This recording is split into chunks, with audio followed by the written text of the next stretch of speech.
We're now joined by the management of BLS International, Mr. Shikhar Agarwal, who is the chairman at BLS E-Services and joint managing director at BLS International, to talk about their latest acquisition.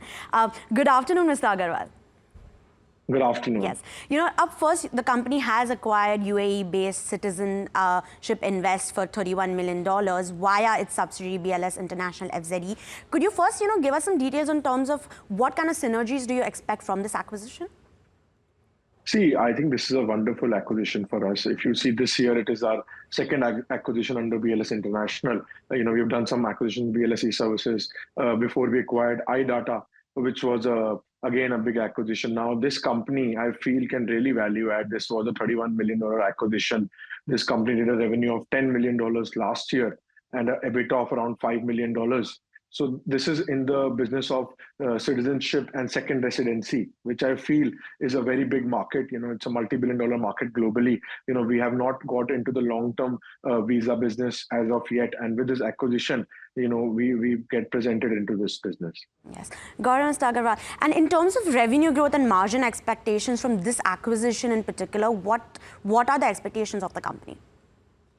See, this business is doing a 45% EBITDA margin. If you see the revenues, they did $10 million of revenues last year and around $5 million of EBITDA. So it's a 45% margin business, and only on back of 300 applications that they processed.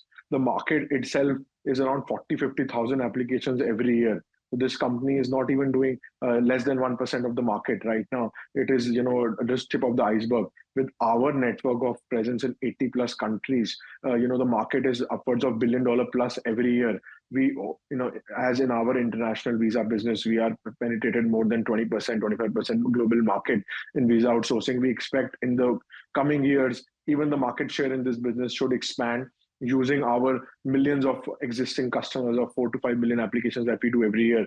We expect some convergence to happen from there. And definitely the team is fantastic here at Citizenship Invest. This company has been in the business from 2009.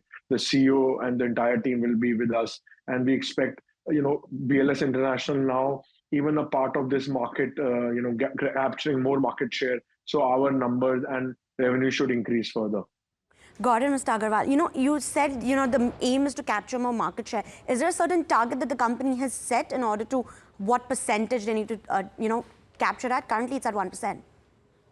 See, always, as even at BLS International, our objective is to become one of the top players in the industry. So even this company has a very good reputation. It is already one of the top players in this business, but we want to grow it further. They are doing 300 applications every year and they are generating such huge revenue. So we want to grow those numbers. Definitely right now, after we do proper synergistic approach, we will do target setting. But as in our business also, we've had good growth. In the first quarter, we grew 70%. So definitely, we have high growth expectations from this new market, which will, on top of the new contracts that we are bidding for, these acquisitions will definitely add to our bottom line and top line of BLS International.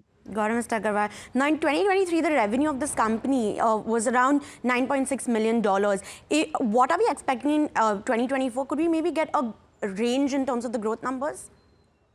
See, this company follows a calendar year right now, and the numbers get close towards the end of the year. So right now, I don't have full visibility on the numbers, but definitely there will be growth. And now we will be setting strategies for growth in the next 3 to 5 years. Definitely, we have acquired this company at an attractive valuation of 6 to 7 times of EBITDA multiple. So which we expect as any company that we acquire, and we expect the money profits to increase. So the return should come sooner to us, and then definitely there should be further growth. Got it, Mr. Agarwal. Keeping with the acquisition team, but let's talk about the iData acquisition that the company has completed recently. What's the progress and how is it aligning with the company? It has been a wonderful synergistic approach for the company. On 12th of July, the acquisition got completed. So numbers should start coming in from the second quarters.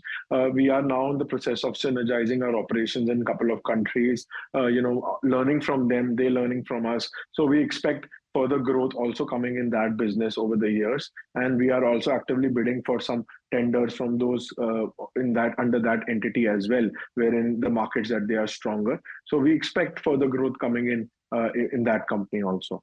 Got it. And moving on, the company is also focusing on transitioning from partner-run centers to self-managed centers. What kind of impact could this have on your margins, though? See, if you see our margins in the first quarter have already increased to 27%. The previous year they were around 21%.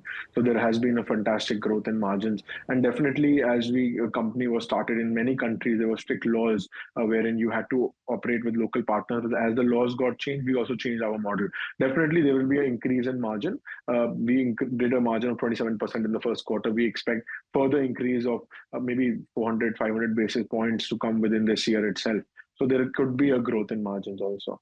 Okay. So 400, 500 basis point growth in margins. And when you talk about your overall FY25 outlook, what's the target set for the company itself in terms of growth?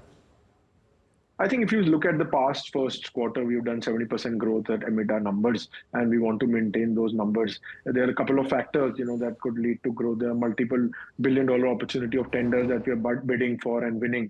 Last 1.5 year itself, we have won 14, 15 new contracts. More tenders are expected in the near future. Synergies from our acquisitions will start coming in. Those numbers have still not come in, and then we are shifting from partner-led models to our own models in many countries. So I think all these factors, further acquisitions also maybe next year, let's see. So definitely there are a lot of factors that could lead to further growth. So I'm glad you said further acquisition, because that was my next question. Do we have more in the pipeline? And if yes, how would these be funded? Would the company have to take on more debt? See, right now we have only taken a minimal debt of $25 million that we did for the iData acquisition. For this acquisition, we are not taking any debt. So everything has to be funded will be funded from internal accruals. And going forward also, right now we want to first, whatever acquisitions we have done, we want to streamline them, synergize them, and increase the operations flow from them, profitability, revenue. And then definitely, next year, or something, we will definitely see. We have an M&A team that is constantly looking for synergistic approaches. We are constantly looking for good acquisitions. And as and when the opportunity arises, we will see whether internal accruals are sufficient, or if it is a bigger acquisition, then we could look at different funding models. Got it. Thank you, Mr. Agar, so much for joining us, and we wish you all the best for going ahead.